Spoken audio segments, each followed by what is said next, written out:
Hey everybody, thanks for tuning in. The next 10 minutes are inspired by a student and a rowing coach. I hope you enjoy it. Welcome to the engine.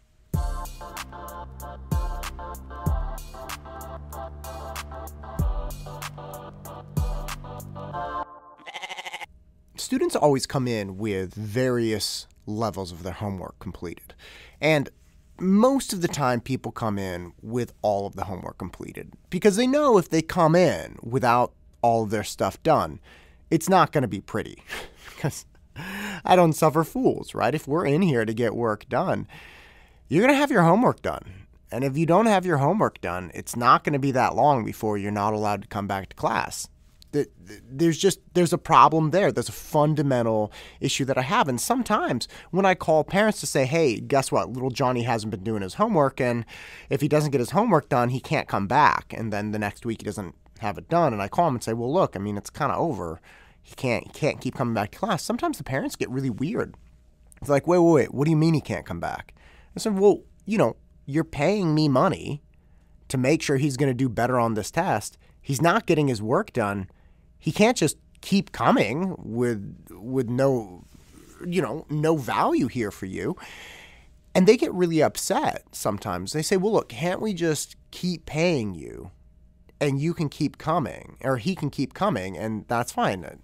And I frankly, I morally object to that, because if I'm taking your money and I'm not adding value to your life, then I'm just like a scammer, and I'm not about that life. So it doesn't work out well. And in order to avoid this, a lot of times my students will try to get me to agree with their version of reality. So they come into class and they say, hey, look, I didn't get my homework done. I say, well, why didn't you get your homework done? And they start weaving these mostly probable lies. And they'll say like, well, I was really busy. That's obviously defense number one. I was busy, and by the fact that I was too busy, I couldn't get it done. You should understand and agree with that. Well, I said, what are you busy on? And they said, well, my brother had this thing on, he had a confirmation. Now, let's say we're in a Monday class or a Tuesday class. I said, all right, so he had confirmation on Sunday. They say, yeah, but we had people over too. I say, all right, well, look, let's assume that for some reason you were just incapable of getting work done on Saturday, which you and I both know is not true. And they're like, we're like, well, that leaves all of Sunday. Now, you had this confirmation, you had people over, right? And they're like, yeah. We're like, well, look, confirmations at church? Yeah. Okay, so you didn't really have to do a lot of setup there. So what was it, 11 o'clock? Usually they say, yeah, something like that. All right, so you got up, let's say 8 a.m., and you had till, let's say 10 to get stuff done. Then you get showered, get dressed, get yourself down to the church. Fine. You do your thing. You have people over at your house, what, 1 o'clock?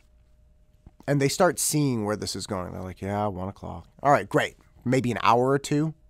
Yeah, okay, maybe an hour or two. Great. So it's now 3 o'clock.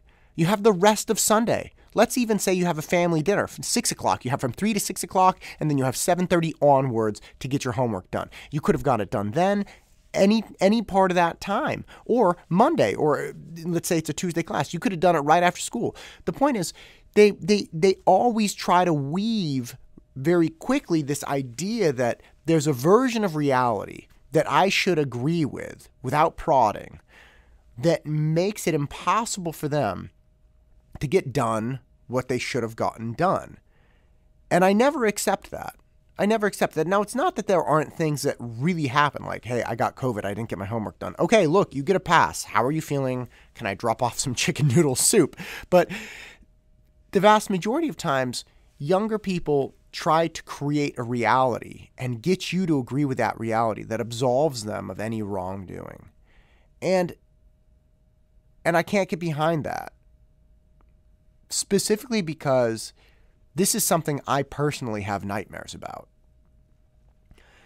I know that seems really extreme, but it's very, very true. I was a rower in college, and it was an incredible rowing team, the best in the nation. And I spent a lot of time in my years leading up to college manipulating reality in the way I would just say. I remember actually I was in second grade, And Miss Kurihara was my second grade teacher.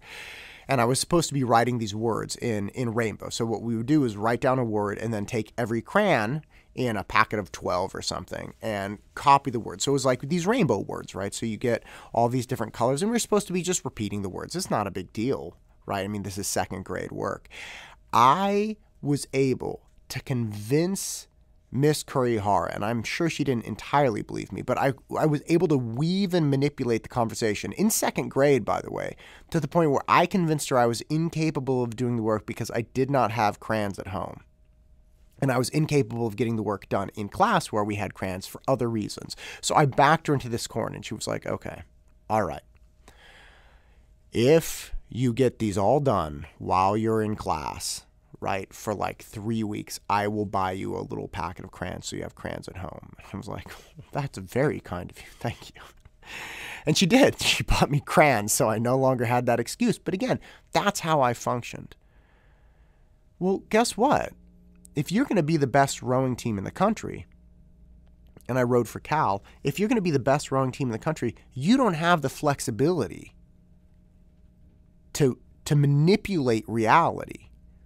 You don't have the flexibility and the luxury of just lying to yourself and others and having it be okay. When you're a second grader and not doing your rainbow words, yeah, you can do that.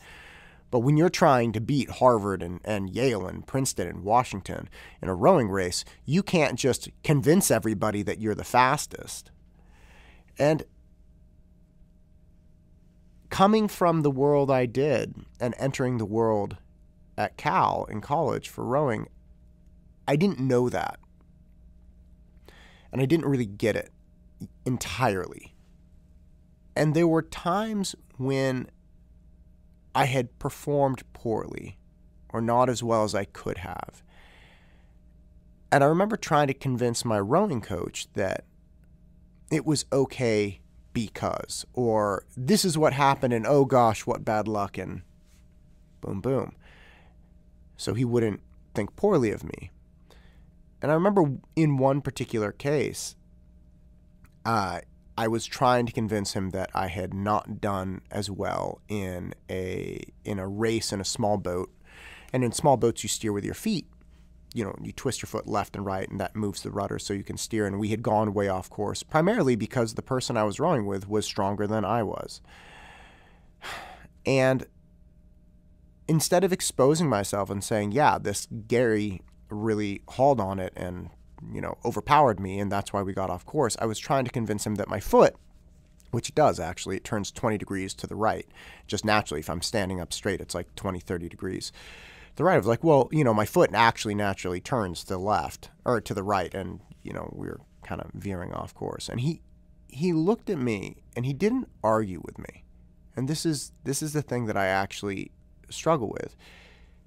He just stared at me and let the absurdity of my statement just hang in the air.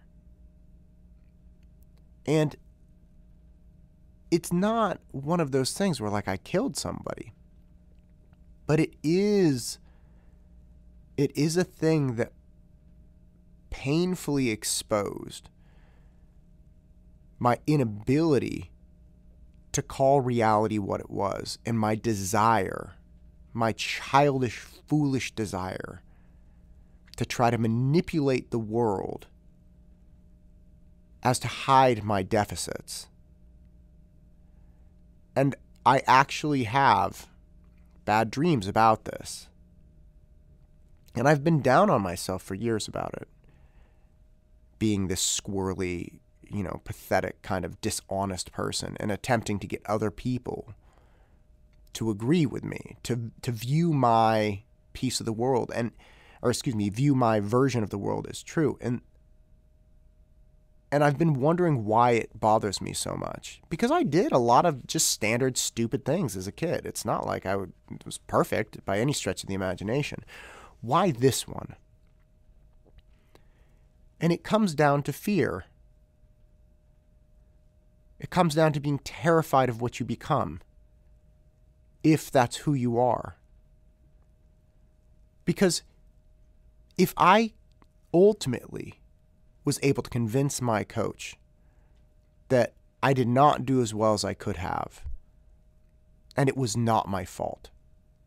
If I'm able to convince Miss Kurihara that I did not produce the rainbow-colored words, and it wasn't my fault, if I'm able to convince the world that I am less than I could be and it's not my fault, then I have no ability to become great. Think about it. If you convince the rest of the world and yourself that the world is inherently biased against you, that the world is keeping you down, you have no capacity to improve or change it. My foot turns 30 degrees to the right. There's no way I could keep that boat straight when I'm rowing with Gary. It has nothing to do with power. That's just the way my foot goes. I'm cursed. I have no ability to ever fix that because it's not my fault. And I'm terrified of that. I'm terrified of becoming the person who convinces other people and themselves that the things they don't like in the world are not their fault and they can't do anything about them. Because that would be a cursed life. It would be a life where you're at the whim of the universe with zero capacity or proficiency or competence. I can't live in that world. I have to believe deeply and meaningfully that I personally can improve my plight. Because without that, man, we're awash. We're awash in the sea that can be angry, it can be great, it can be terrifying, and we can't do anything about it. That's like being a baby, an infant, a newborn. Except you're actually walking through the adult world. That's what keeps me up at night. Honesty is a difficult thing. Taking ownership of deficits and mistakes is a difficult thing. But it's less difficult and painful than the alternative. I'm Matt Todd, and this is the engine that drives me. Go out and crush it.